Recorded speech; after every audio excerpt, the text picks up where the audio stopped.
नमस्कार. आजपासून नवरात्रीच्या निमित्ताने आपण देवी महात्म्य कथेचे श्रवण करणार आहोत. चला श्रवण करूया देवी महात्म्य अध्याय 1. कथा आहे प्राचीन काळातील, अगदी द्वापार युगातील. एकदा नैमिषारण्यात अनेक वर्ष चालणाऱ्या यज्ञासाठी शौनकादी अनेक ऋषी एकत्र जमले होते. ते सर्वजण वेदविद्या जाणणारे होते. आयुर्वेद, धनुर्वेद, ज्योतिर्वेद, गंधर्ववेद या चारही वेदांचे चांगले जाणकार होते. त्याचप्रमाणे वेदात न्याय, मीमांसा, तर्क, चार्वाक ही 6 शास्त्रे, व्याकरण, सांख्य, योग, शिल्प, सूप, काम, कोक, वैद्यक, पातंजल योग ही उपशास्त्रे यात ते सर्वजण मोठे प्रवीण होते. ते सर्व ऋषी पुराणिक स्तुत यांना म्हणाले, तुम्ही व्यासांचे शिष्य आहात. व्यासांनी भविष्योत्तर, भागवत, मत्स्य, मार्कंडेय इत्यादी 18 पुराणे, त्याचप्रमाणे शिव, नरसिंह, गणेश, देवी 23 उपपुराणे तुम्हाला शिकविली आहेत. त्यांच्या कृपेने तुम्ही या सर्व पुराणात मोठे निपुण आहात. या व्यासांच्या कृपेने तुम्ही पुराण सांगता. आम्ही यापूर्वी तुमच्या मुखाने अनेक ग्रंथ ऐकले आहेत. आम्ही जे जे प्रश्न विचारले होते त्या सर्वांची उत्तरे तुम्ही दिली आहेत. यापूर्वी तुम्ही जे महात्म्य सांगितली ती ऐकून आम्ही अगदी तृप्त झालो आहोत. आता आम्हाला देवी महात्म्य सांगण्याची कृपा करावी. ओंकार स्वरूप आदिमाया अनंत शक्तीची स्वामिनी आहे.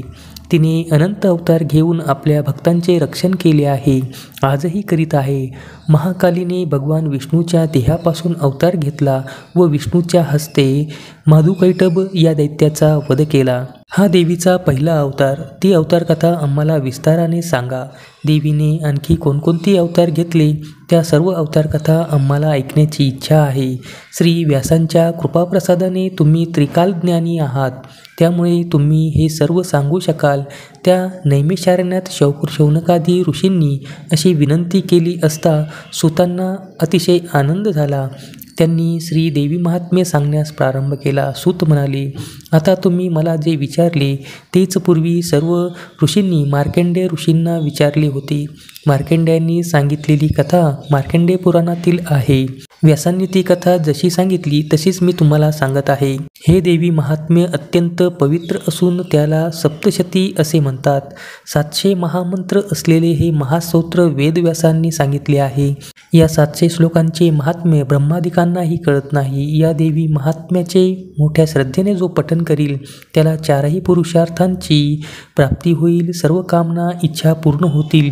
जो कोणी निष्काम भावनेने या महात्म्याचे पठण श्रवण करील त्याला भवानी देवी मोक्ष देईल, असे वेद एकमुखाने सांगतात, असे पुराणात सांगितले आहे. सूत म्हणाले, ऋषी हो, मी आता देवीच्या अवताराचे कारण सांगतो, ते एकाग्र चित्ताने श्रवण करा.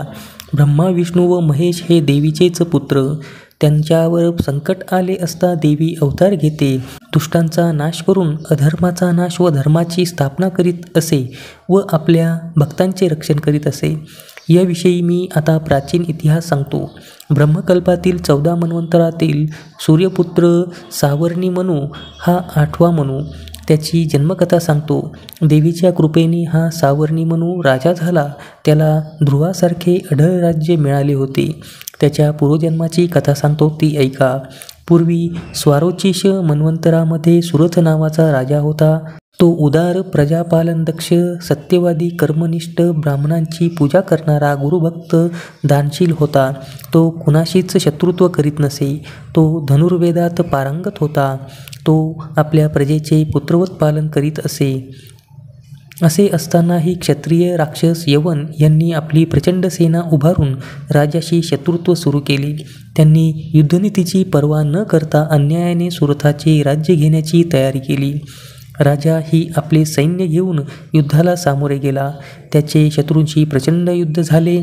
शत्रूचे सैन्य थोडे होते व सुरथाचे सैन्य मोठे होते, पण युद्धात शत्रूचाच जय झाला. पराभूत झालेला राजा आपल्या नगरात परत आला व राज्य करू लागला. परंतु तेथेही शत्रुपक्षाचे लोक आले. राज्याचे जे मंत्रीप्रधान होते ते शत्रुपक्षाला मिळाले. शत्रूने राजाचे सर्व काही हिरावून घेतले. राजाला अतिशय दुःख झाले. आता काय करावे, कोठे जावे, बाहेर लोकांना तोंड कसे दाखवायचे, येथेच खंदकात लपून बसावे की पुन्हा युद्ध करावे. दुष्टबुद्धींच्या मंत्र्यांनी आपल्याला पकडून शत्रूच्या हवाली केले तर आपले काय होईल, असा विचार करून अतिशय खिन्न झालेला तो सुरत राजा एकटाच घोड्यावर बसून कोणालाही काही कळू न देता नगरातून बाहेर पडला व एका घनदाट जंगलात शिरला. त्या अरण्यात तपस्वी मेधा ऋषींचा आश्रम आहे हे जाणून तो राजा त्या आश्रमाकडे गेला. तो आश्रम पाहून राजाला आनंद झाला. नदीच्या काठावर असलेला तो आश्रम अतिशय रमणीय होता. त्या आश्रमात अनेक हिंस्र प्राणी आपापसातील जन्मजात वैर विसरून मोठ्या आनंदाने एकत्र राहत होते.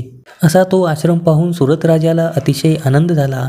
राजाने मेधा ऋषींना साष्टांग नमस्कार घातला. ऋषींनी त्याचे यथोचित स्वागत करून त्यांची सर्व विचारपूस केली. तेव्हा राजा म्हणाला, मी सुरथ नावाचा राजा आहे.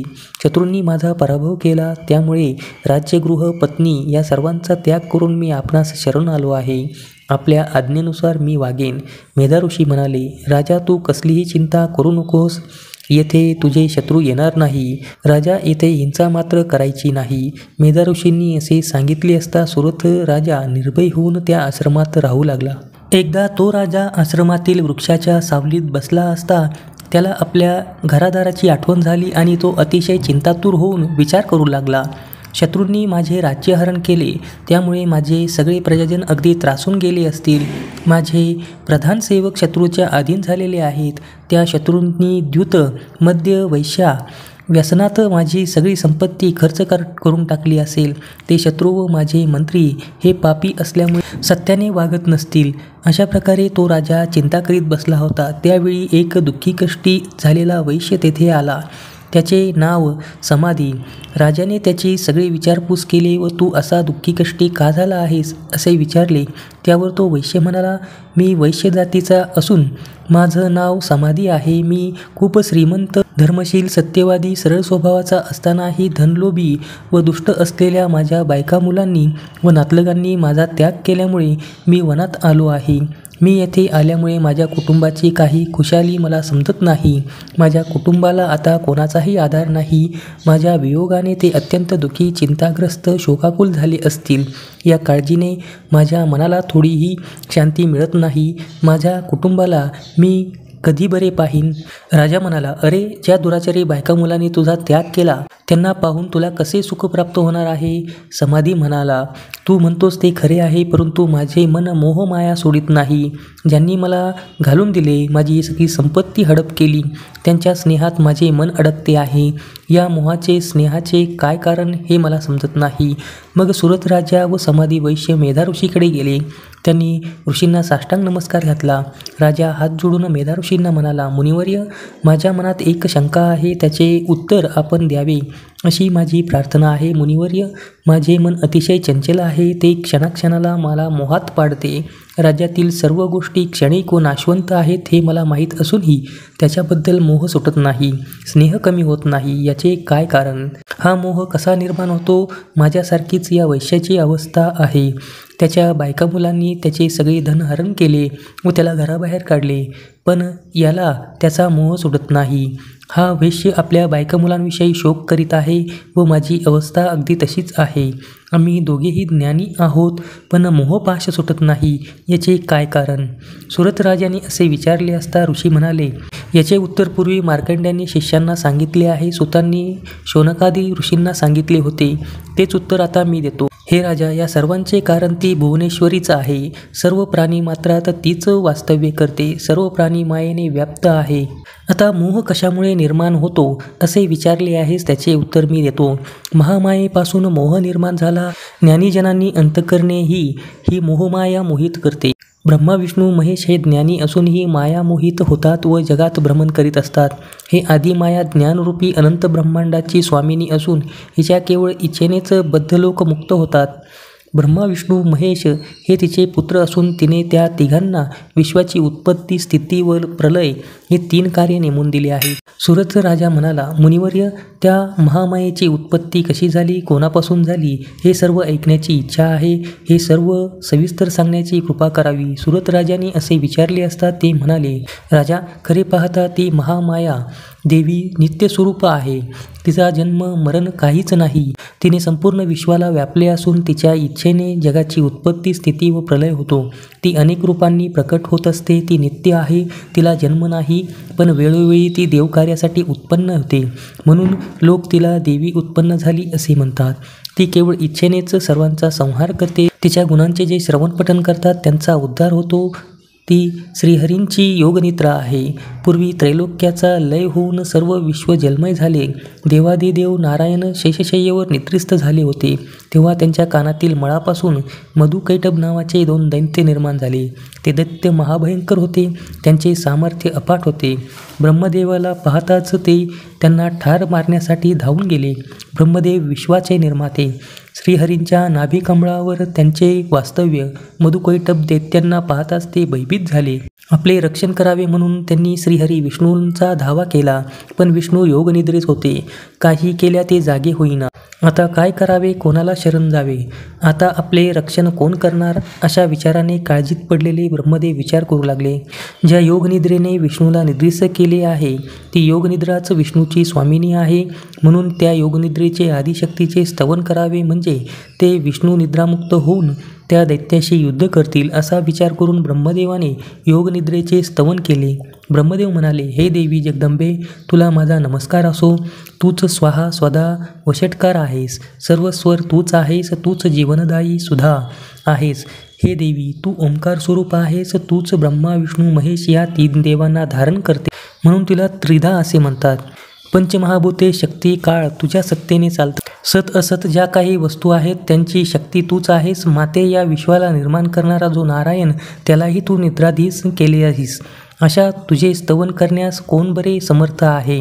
ब्रह्मा विष्णू महेश यांना तू शरीराधारी केले, ते सुद्धा तुझे चरित्र जाणण्यास असमर्थ आहेत, कारण तुझे महात्म्य वर्णन करणे खरोखर दुर्घट आहे. असे असतानाही मी तुझे यथाशक्ती स्तवन केले आहे. हे देवी, तू मधु आणि कैटभ हे जे 2 भयंकर दैत्य आहेत त्यांना तू मोहित कर व या 2 दैत्यांचा वधासाठी श्रीहरीला जागे कर व त्यांच्या ठिकाणी त्या दैत्याचा वध करण्याची बुद्धी निर्माण कर. मेधा ऋषी सुरत राजाला म्हणाले, हे राजा, मधु आणि कैटभ या 2 दैत्यांच्या वधासाठी भगवान विष्णूला जागे करावे. यासाठी ब्रह्मदेवाने तमोगुणी देवीची 14 श्लोकी रात्रीसुक्ताने स्तुती केली. तेव्हा प्रसन्न झालेली देवी विष्णूच्या देहापासून दूर झाली. तिने ब्रह्मदेवाला दर्शन दिले. भगवान विष्णू जागे होताच ते मधुकैटभ दैत्य ब्रह्मदेवाला ठार मारण्यास धावून गेले. घाबरलेल्या ब्रह्मदेवाने देवीकडे पाहून तिचे ध्यान केले. त्या देवीला 10 हात, 10 पाय, 10 मुखे होती. तिचे डोळे काजळासारखे काळे होते. त्या महाकालीने कपाळावर कुंकुम तिलक लावलेला होता.